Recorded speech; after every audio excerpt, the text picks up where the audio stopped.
Hello, welcome to SquishiVision. I was in the middle of reacting to this trailer and then my internet dropped, which is really annoying. So, before I fix that and whilst everything's set up, I'm gonna react to this trailer. I'm gonna record it, so this isn't technically live, but it's gonna be filmed as live. I'm gonna edit it in post or anything. Um, and then figure out what's going on and upload it. So, this isn't even my first reaction to the thing, because you missed that. I've already seen it now. But unfortunately, we're only 90 seconds in of doing my kind of opinions, so we'll pick up from that point.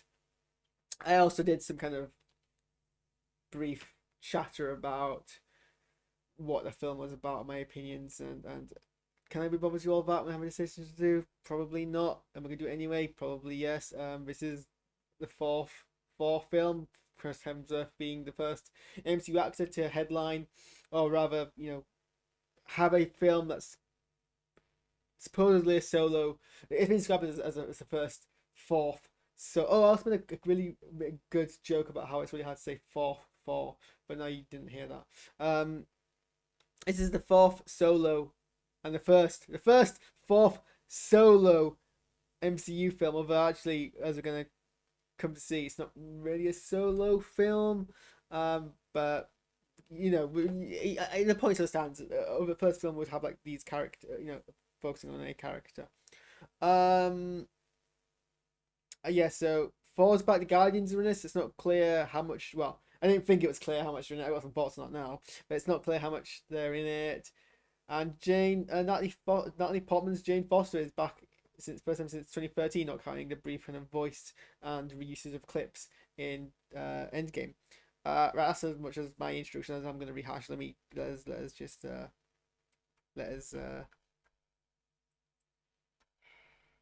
through this, I guess.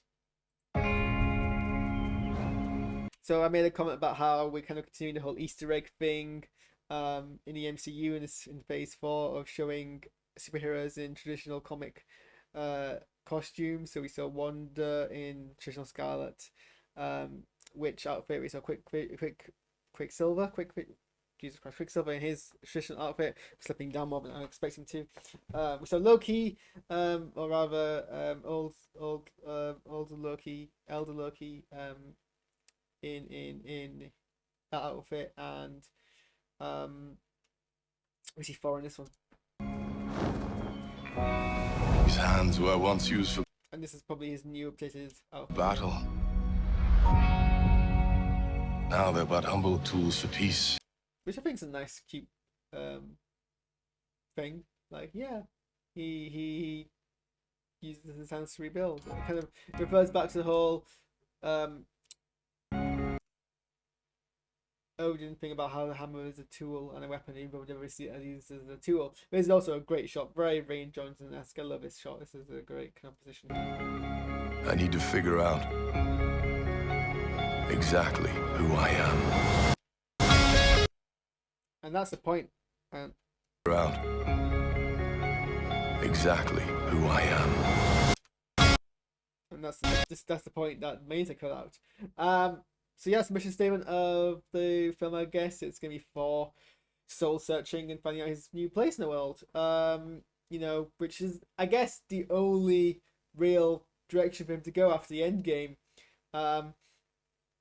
Obviously, like the first Thor film was him being very sure of his purpose, and then deciding actually he didn't want to be king just yet.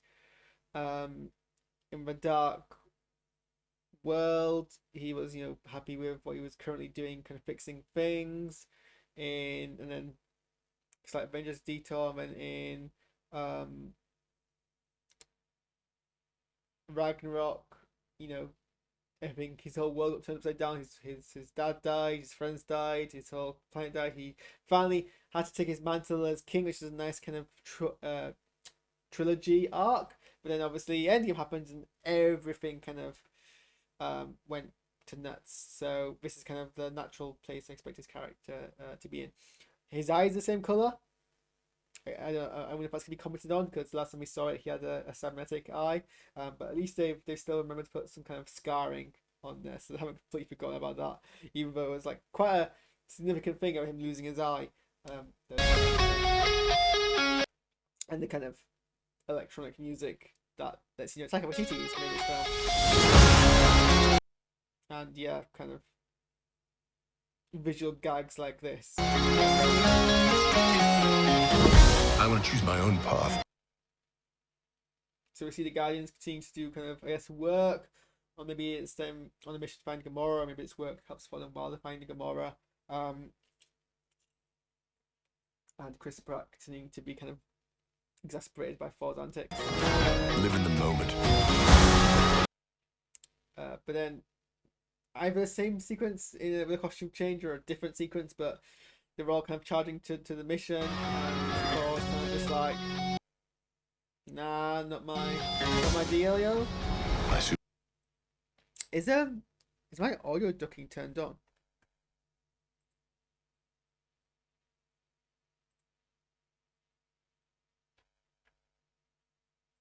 I'm just gonna be banned very slightly just so I can test what my audio. I need to figure out. It's like, hello, 1 2 1 2 1 2 1 2.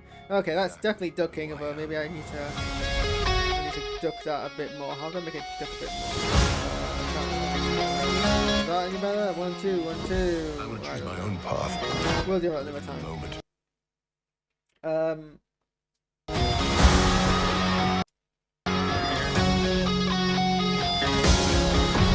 My superheroing days are over. And so then we see the Guardians leaving Thor behind. So soon, I assume they'll probably be in like the first act, and then drop him off somewhere and leave is what my guess based on the fact that we see him leave and it's prominently shown in the trailer as kind of a way to position it. And then we see Korg, played by Taika Waititi, in very fancy pants.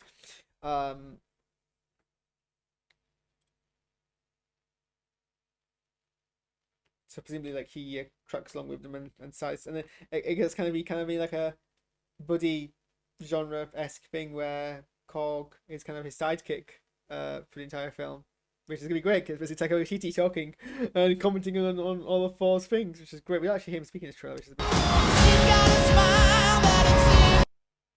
And so obviously this is New Asgard in Norway or whatever, with their floaty animals and ships.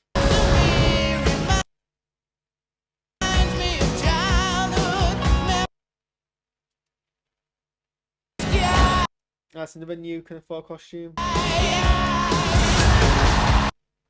That I think is, who is it who's playing?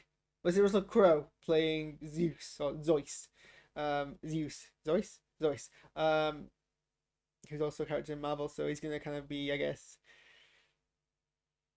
trying different things out in his life, seeing what he wants to do, and he crosses his paths, and you can tell it's gonna be very, very tongue in cheek, and hopefully that's an answer to that.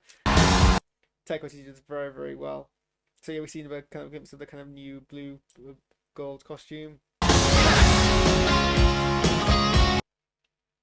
This shot's been controversial because apparently it's stolen almost entirely from comics, and I don't want to comment on that because I don't really know enough about comic politics to kind of be the voice of reason. I do think it wasn't the best thing that happened with Hawkeye, where they they heavily based that film, the visual look and the narrative of Hawkeye off a comic book, and they didn't even pay like anything towards the actors or even credit and acknowledge them. I don't think that was great.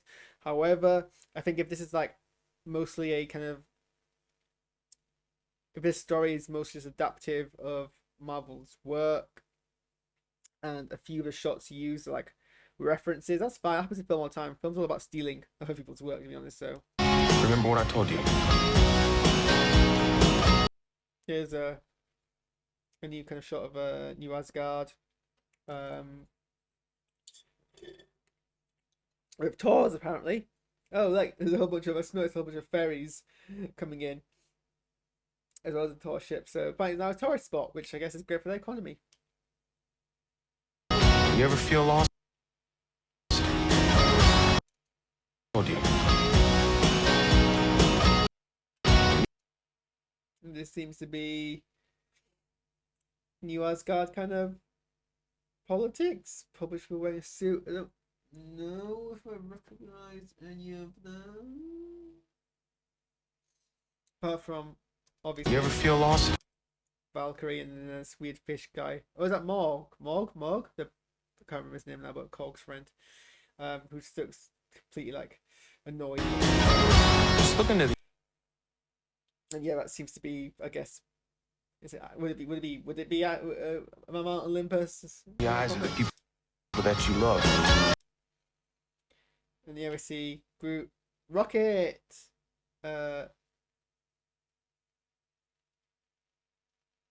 Mind, Work, Drax, Nebula, Mantis. I don't know why I blanked from their names.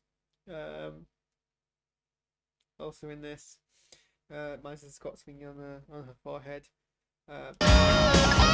Obviously, this visual guide, which is self. Not me. What? Just listening.